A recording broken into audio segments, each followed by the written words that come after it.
Maaf. Yaitu kita Seperti apa? intinya nggak usah terpengaruh paham sana paham sini. Ya intinya kita membangun suatu sifat karena alam ini akan dinetralisir, dimurnikan kembali dan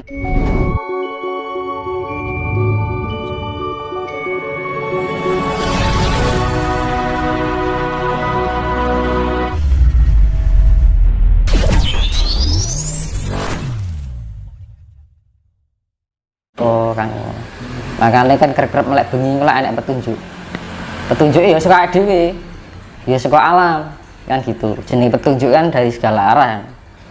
Syarat dan cara untuk melek bengi itu apa mas? Supaya bisa tahu hal-hal yang akan datang gitu.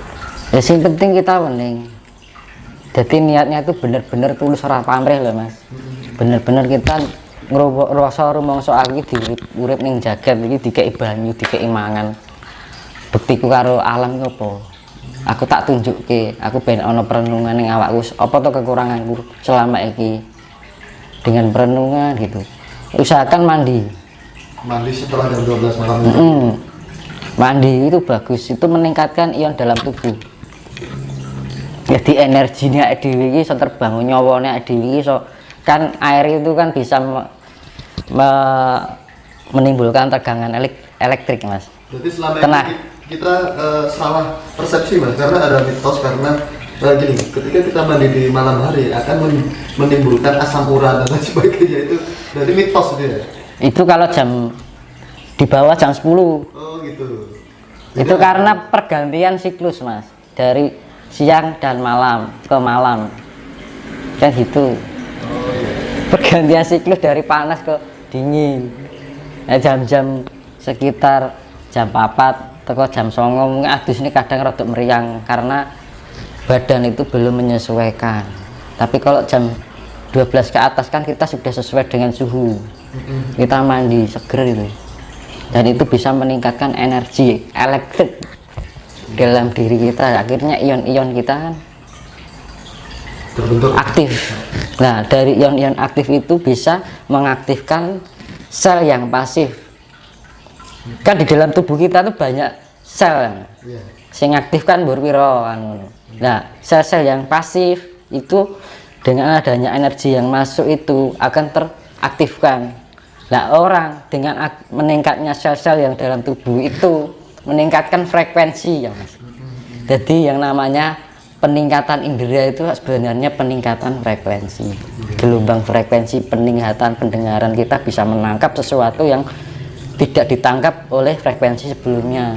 Berarti makanya kayak kira anjing itu loh kan sudah dibuat sedemikian rupa dengan frekuensi lebih tinggi dari manusia, tapi kewan kan rasa berkembang sak mono terus kan. Tapi kalau manusia bisa dikembangkan, sempurnanya manusia kan di situ. Misalkan anjing itu, misalkan ini pemiliknya anjing ya mau datang jarak 500 meter itu dia sudah tahu. Itu anjing, instingnya kuat. Nah, kita bisa seperti anjing. Itu kalau kita bisa mengolah sel-sel pasif kita dengan meningkatkan tadi mandi itu kan iki iso nggo merangsang atau menimbulkan meningkatkan energi kelistrikan nyawa diarani. Mempertajam ya. Nah, nyawa ki iso meningkatkan ion mau Mas. Darah kondisi peredaran darah juga bagus. Jadi kan nyawa ki sing nggerakake jantung. Organ-organ tubuh kita itu iso gerak ya. Sing nggerakake nyawa ki karena terjadinya pergesek aktivitas 4 unsur alam dalam tubuh kita, banyu, bumi, angin, geni. Iya toh? Akhirnya sel-sel yang pasif jadi aktif kan gitu.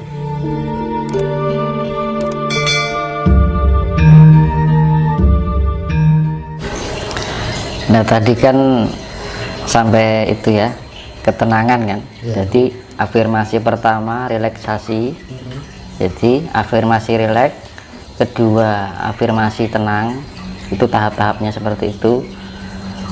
Ketiga afirmasi damai. Jadi yang hasil akhir dari para pencari spiritual itu adalah kedamaian. Nah itu kalau ada orang yang dibilang mempelajari atau mumpuni sebuah spiritual masih terombang-ambing dengan keadaan, cik kagetan, cik gumunan, masih istilahnya sifatnya itu apa ya, perkataan kita masih membawakan perasaan pada hati seseorang, itu belum sepenuhnya spiritualitas. Karena yang spiritualitas itu kita lebih bisa membawakan diri pada bagaimana kita menghargai seseorang, kita menghormati seseorang, dan gitu. Umurnya kan saya digulai lah tentrem. Benar-benar. Iya mas. Bisa mencapai spiritualitas itu tadi pripun? Nah itu kan ada dua, itu kita dengan melatih keheningan. Keheningan itu menata diri, sekop batin, kan gitu. Kita lebih rendah hati, lebih menatap diri, lebih mawas diri. Jadi mawas diri itu kita lebih memahami diri kita sendiri. Kedua, memahami orang lain. Itu kalau kita bisa memahami perasaan orang lain kan iso nempake karo awake dhewe. Kan gitu. Jadi kasih sayang lah yang intinya. Karena dunia ini yang diperlukan adalah kasih sayang. Karena 90% manusia di dunia ini telah kehilangan rasa kasih itu. Semata-mata kasih tapi hanya suatu untuk keegoan pada diri sendiri. Jadi kasih itu ada pamrih gitu loh. Tapi kasih yang sifatnya berbagi, kita saling hidup dalam kebersamaan, itu kan wis langka sekarang. Nah, untuk melatih pencapaian itu pripun lelakunya? Itu tadi kita dengan yoga, dengan meditasi, yang seperti yang saya jelaskan di video sebelumnya. Kita melatih ketenangan, relaksasi tadi, kita melepas segala sifat-sifat keduniawian. Jadi di kerep-kerep melek bengi lah. Nanti kan meditasi yang iso loh ya, kalau mau loh ya. Itu setiap jam 12 ke atas mandi, karena unsur air itu membawakan sifat memberikan energi, jadi sifatnya penetralisir. Mandi itu penting loh di malam hari. Semua air atau gimana? Air ya, air mandi biasa itu. Air mengalir atau Air mengalir boleh, air kamar mandi juga boleh, bebas. Yang penting mandi bersih, kondisi kita bersih. Kan kalau kita bersihkan, pori-pori kita kan terbuka, tidak tertutup oleh namanya minyak. Karena energi masuk itu bisa melalui pori-pori juga. Tertutup oleh minyak itu tadi. Ya. Mandi. Terus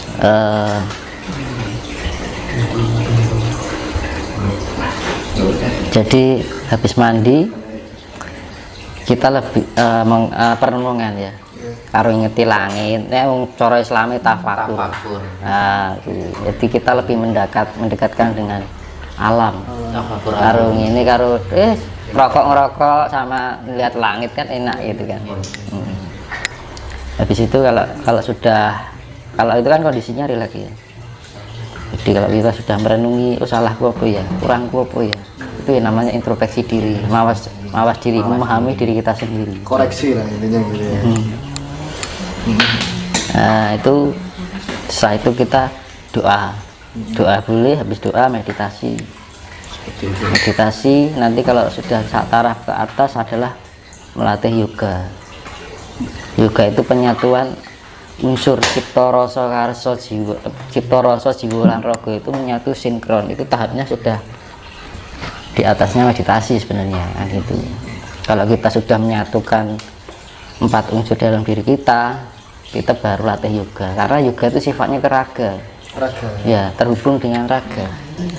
Jadi raga itu bergerak tanpa kita menggerakkan dengan pikiran, tapi sudah menggunakan hati nurani. Alam, sifat alam yang sifatnya manunggal dari 4 unsur alam itu tadi. Nanti tangan itu goyang, bergerak diri. Mohon maaf Mas Tinus, masalah meditasi ya. Kalau kita bilang yoga itu orang awam kan lebih identik fokusnya itu pada ajaran suatu religi, mungkin dari datanya dari India atau Hindu dan lain-lain. Nah itu seperti apa? Atau semua ajaran religi itu memiliki yoga tapi beda nama atau gimana itu? Karena nanti takutnya, wah ini kok mempelajari agama liya dan lain. Nah banyak orang kan mengejas seperti itu kalau orang awam lah ya, mohon maaf. Ya itu kita Seperti apa? intinya nggak usah terpengaruh paham sana paham sini. Ya intinya kita membangun suatu sifat karena alam ini akan dinetralisir, dimurnikan kembali, dan ajaran itu akan dimurnikan juga. Gitu ya. Jadi sifatnya kembali pada kemurnian. Kemurnian itu sifatnya tidak diada-adakan loh, tapi benar-benar ada yang dinamakan sejati. Nah gitu. Iya. Soalnya banyak ini, banyak orang yang tidak mau mengakui gitu loh, ketika itu tidak dari golongan saya, meskipun toh itu benar.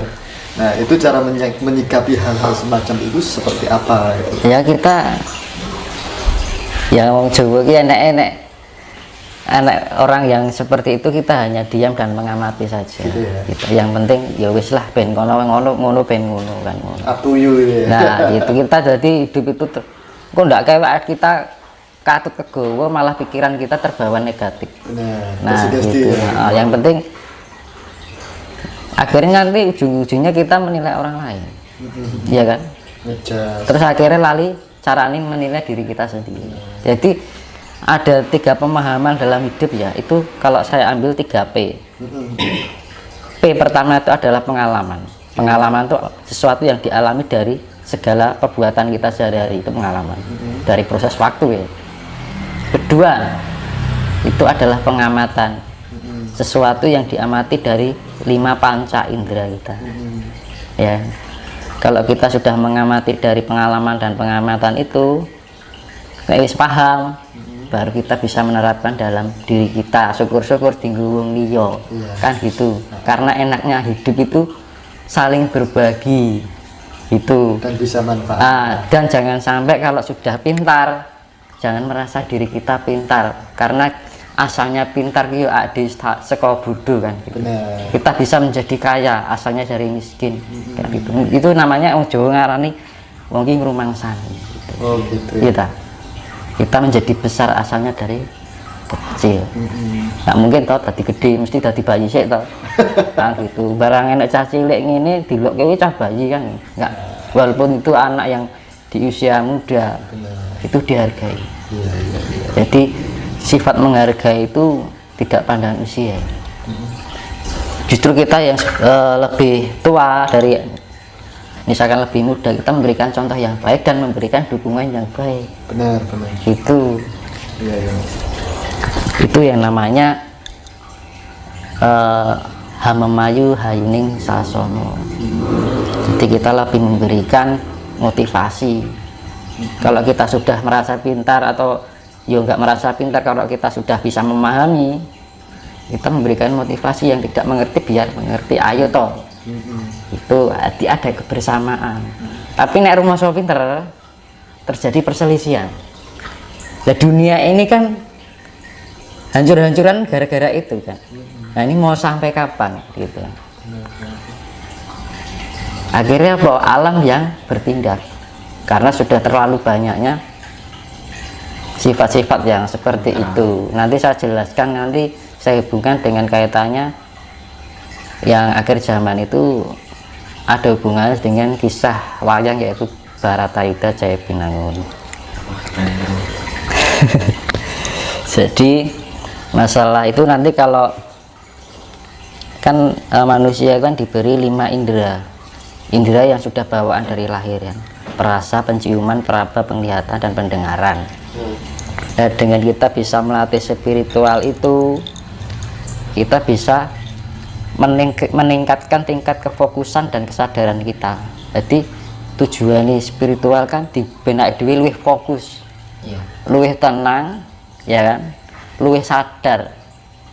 Lah kalau kita sudah menemukan pada titik, jadi setiap pendengaran itu punya cakra, penglihatan itu punya titik kefokusannya disebut cakra, penciuman juga, perasa juga, akhirnya menjadi satu. Nah itu yang dinamakan cakra, gitu kan. Nah cakra ini bila dilatih terus menerus akhirnya orang cenderung mempunyai indera keenam. Nah, makanya orang spiritual itu membangun diri, membangun apa namanya potensi yang ada di dalam diri, yaitu jiwa kita, roh kita.